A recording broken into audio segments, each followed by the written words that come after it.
Shortly before Derek Chauvin's verdict was read, a black teenager in Ohio was shot and killed by police who were responding to reports of an attempted stabbing. Laura Podesta joins us now with more details on that.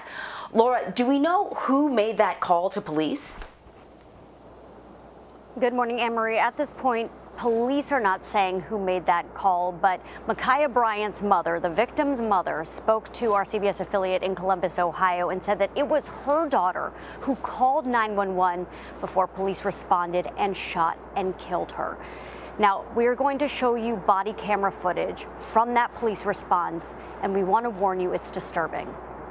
Officials in Columbus, Ohio released body camera footage just hours after a black teenager in the city was shot and killed by an officer. Columbus police say they were responding to a 911 caller who said someone was trying to stab them. We think it's critically important to share as much information as possible. Police say 16-year-old Makiyah Bryant was trying to stab two people with a knife.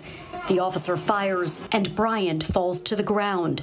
The teen was later pronounced dead at the hospital. Deadly force can be used to protect yourself or the protection of a third person. So that is within the policy, and that was within the law. That is what the law says. Whether this complies with that will be part of that investigation.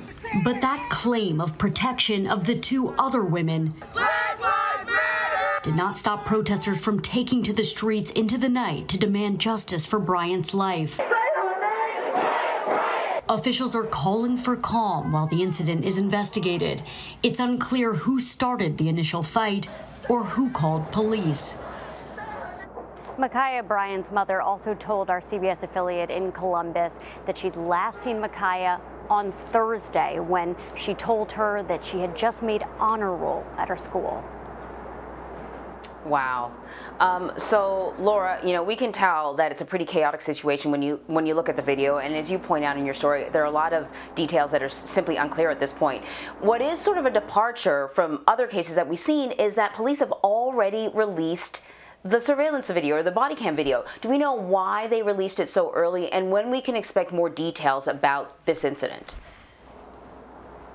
Well, Anne-Marie, they clearly want this investigation to be very transparent, and that's why they released that video so quickly. Just a few hours later, they said they weren't able to release even more because they have to blur out the faces of the minors in that video. So they just wanted to get the crux of that video where it shows Makiyah being shot out to the public as soon as possible. And perhaps that was to prevent potential violent protests in the streets, because perhaps the police believe that that video shows it was a justified use of force.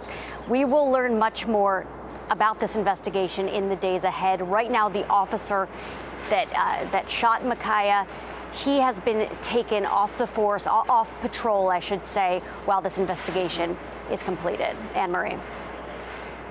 All right, Laura Podesta, thank you so much, Laura.